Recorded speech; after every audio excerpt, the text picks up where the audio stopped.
Very good evening. Welcome to the debate. ఒక్కొక్క పిట్ట బోన్లో పడుతున్నాయి వచ్చి. లిక్కర్ స్కామ్లో లిక్కర్ అమ్మకాల పేరుతో ప్రభుత్వమే లిక్కర్ షాపులు పెట్టి ప్రజలకు ఏదో ఊడబొడుస్తాం, ప్రజలను ఏదో ఉద్ధరిస్తామని చెప్పిన గత ప్రభుత్వం, జగన్మోహన్ రెడ్డి ప్రభుత్వం చేసిన అత్యంత అరాచకమైన లిక్కర్ స్కామ్, ఆ దర్యాప్తు నిజంగా సిట్ దర్యాప్తు చేస్తున్న తీరుని అభినందించక తప్పదు. ఇవాళ రెండో ఛార్జ్షీట్ దాఖలు చేసింది సిట్ అధికారులు. 200 పేజీలతో కూడిన ఆ రెండవ ఛార్జ్షీట్ని ఏసీబీ కోర్టులో దాఖలు చేశారు. చాలా విషయాలు ఈ 200 పేజీలలో ఆల్మోస్ట్ గుట్టు విప్పేశాయి.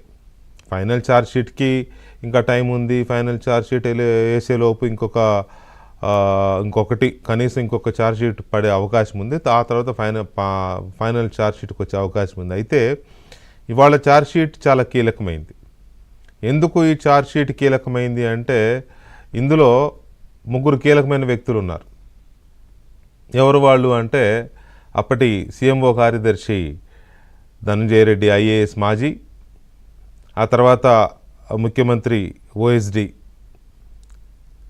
కృష్ణమోహన్ రెడ్డి అండ్ భారతీ సిమెంట్స్ ఉద్యోగి భారతిరెడ్డి గారి సలహాదారు లేకపోతే వాటెవర్ బాలాజీ గోవిందప్ప. ఈ 3కి సంబంధించిన ఛార్జ్షీట్ ఇది. ఈ 3 చాలా కీలకమైన వ్యక్తులని ఛార్జ్షీట్ చెప్తోంది. ఈ ఛార్జ్షీట్లో తేల్చేశారు, ఆల్మోస్ట్ తేల్చేశారు బిగ్ బాస్ ఎవరో, అంతిమ లబ్ధిదారు ఎవరో అనేది ఈ ఛార్జ్షీట్ చెప్పకనే చెప్తోంది. దాని గురించి ముసుగులో గుద్దులాడ అవసరంలా. దాని గురించి అవునా కాదా అని పెద్దగా పీకులాట అవసరంలా.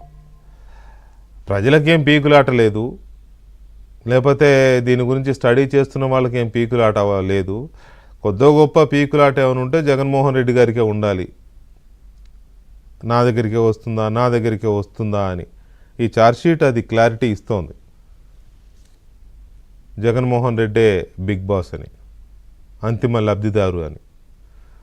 ఎందుకు అంటే ఈ వ్యక్తులు 3 ఎవరైతే ఇప్పుడు మనం అనుకున్నామో ధనంజయ రెడ్డి, కృష్ణమోహన్ రెడ్డి, ఈ 3లో 2 ప్రధానంగా ధనంజయ రెడ్డి, కృష్ణమోహన్ రెడ్డి ఏమో మద్యం పాలసీ మార్చడం కానీ, లేకపోతే కమిషన్లు ఎలా కొట్టాలి, ఎవరెవరి దగ్గర కొట్టాలి, ఇలాంటి వ్యవహారాలు, దీనికి సంబంధించిన కీలకమైన వ్యవహారాలన్నిటినీ ధనంజయ రెడ్డి, కృష్ణమోహన్ రెడ్డి పర్యవేక్షించారు.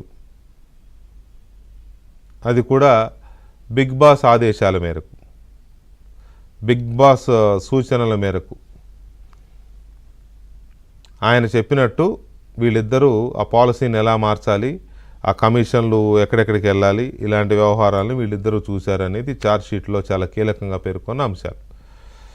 ఇక బాలాజీ గోవిందప్ప, ఈ బాలాజీ గోవిందప్ప భారతీ సిమెంట్స్లో డైరెక్టర్గా ఉన్నాడు. ఆయన చాలా కీలకమైన వ్యక్తి. తిమ్మిని పంపించేయడంలో, ఆర్థిక వ్యవహారాల్లో అందివేసిన చెయ్యి.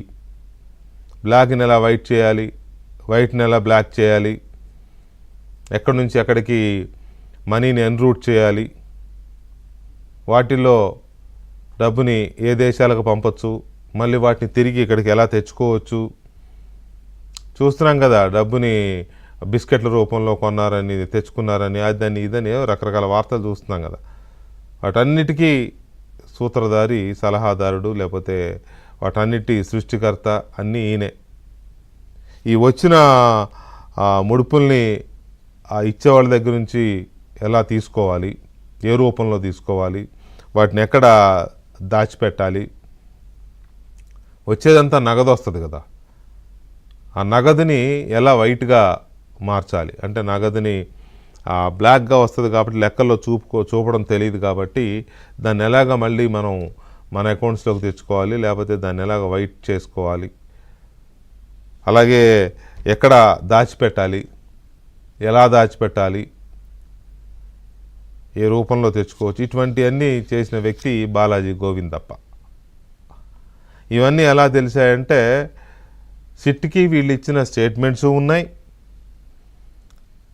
సిట్ దర్యాప్తులో ఇంట్రాగేషన్లో సిట్ అధికారులు వేసిన క్రాస్ క్వశ్చనింగ్లో కొన్ని విషయాలు వాళ్ళు అంగీకరించి ఉండొచ్చు, కొన్ని విషయాలు మాకు తెలియదు అని ఉండొచ్చు. కానీ వీళ్ళ కాల్ డేటా, వీళ్ళందరి కర్మగాలి ఆ గూగుల్ టేక్అవుట్ అనేది ఒకటి దొరికింది. ఇప్పుడు వివేకానంద రెడ్డి హత్య కేసు నుంచి చూస్తున్నాం మనం.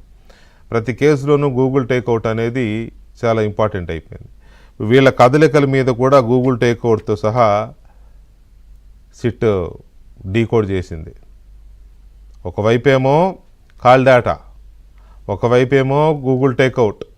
వీటికి తోడు వీళ్ళ దగ్గర సోదాల్లో దొరికిన ల్యాప్టాప్లు, ఇతర హార్డ్ డిస్కులు కావచ్చు, ఇతర కంప్యూటర్స్, వీటికి సంబంధించి వాటిల్లోంచి తీసిన డేటా, ఆ డేటా ఆధారంగా ఈ వివరాలన్నీ సిట్ మొత్తం కంపైల్ చేసింది. కంపైల్ చేసి వాళ్ళు ఛార్జ్షీట్లో చాలా క్లియర్గా రాసేశారు ఎవరెవరు ఏం చేశారు అని.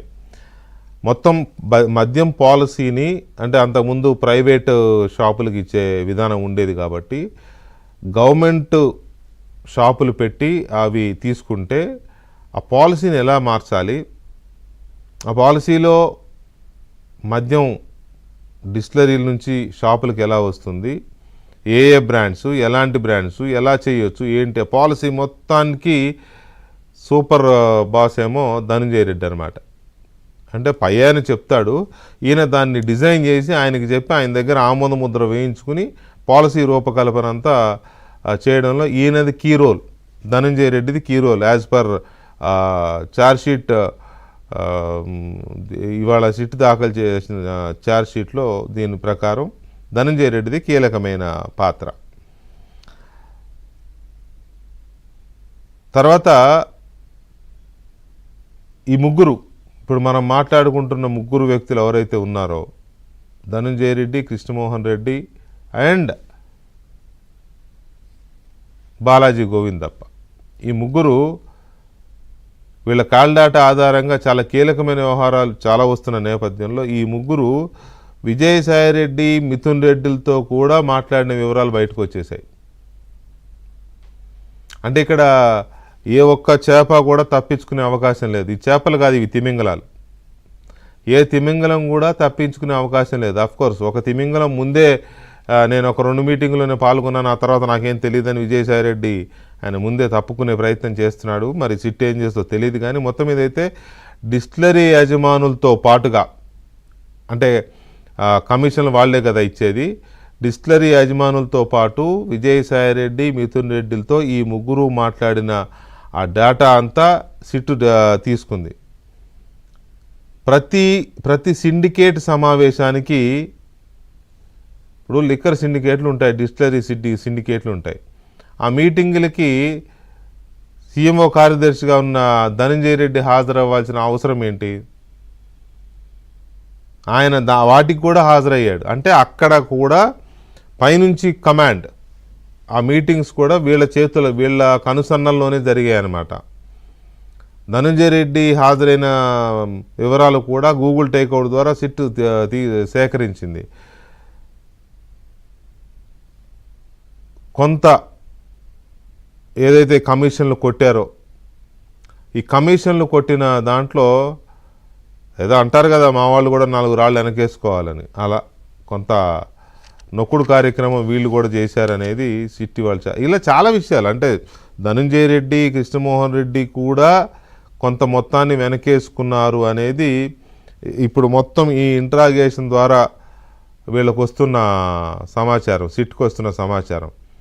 వీళ్ళు తక్కువ వాళ్ళ, వీళ్ళు కొట్టేసిన మొత్తాన్ని వీళ్ళు బినామీల రూపంలో మళ్ళీ వీళ్ళ బినామీల పేర్లతో వీళ్ళు దాచేసుకున్నారు. వీళ్ళేవో ఆస్తులు కొన్నారు, ఇంకో రూపంలో దాచారు. ఎవడి సొమ్ము ఎవడు కొట్టేస్తున్నాడు, ఎవడు దాచేసుకుంటున్నాడు, అసలోడేమో 1000 కోట్లు, కొసరోళ్ళేమో 100 కోట్లు, పోయినాయేమో అమాయకుల ప్రాణాలు. ఈ విషం తాగి, వీళ్ళు ఇచ్చిన విషము, చీపు లిక్కరు, ఇటువంటివి తాగి ఏం చేయాలి వీళ్ళని? బాలాజీ గోవిందప్ప చాలా కీ రోల్ ప్లే చేశాడు ఓవరాల్గా. అటు తాడేపల్లి ప్యాలెస్లో ఉన్న కీలకమైన వ్యక్తులతో పాటు డిస్టిలరీ యజమానులతో ఎక్కడ కమిషన్ ఎట్లా ఇవ్వాలి, ఆ అమౌంట్ ఎలా పంపాలి, ఎక్కడికి పంపాలి, ఏ రూపంలో పంపాలి, మళ్ళీ ఆ అమౌంట్ని ఎక్కడి నుంచి ఎక్కడికి తిప్పాలి, ఇవన్నీ చేసిన వ్యక్తి ఈ వ్యక్తి. మరి ఈయన ఎంత వెనకేసుకున్నాడో, ఈయన బినామీ పేర్ల మీద ఏమేమి ఆస్తులు కొన్నాడో, ఇవన్నీ ఇంకా చాలా ఉన్నాయి. ఆ ఛార్జ్షీట్లో చాలా అంశాలు ఉన్నాయి. వాటన్ని అంశాలతో పాటుగా ఇక బిగ్ బాస్ ఎవరో తేలిపోయింది కాబట్టి నెక్స్ట్ ఏం జరగబోతోంది, ఇటువంటి అంశాలు కొంచెం కూలంకషంగా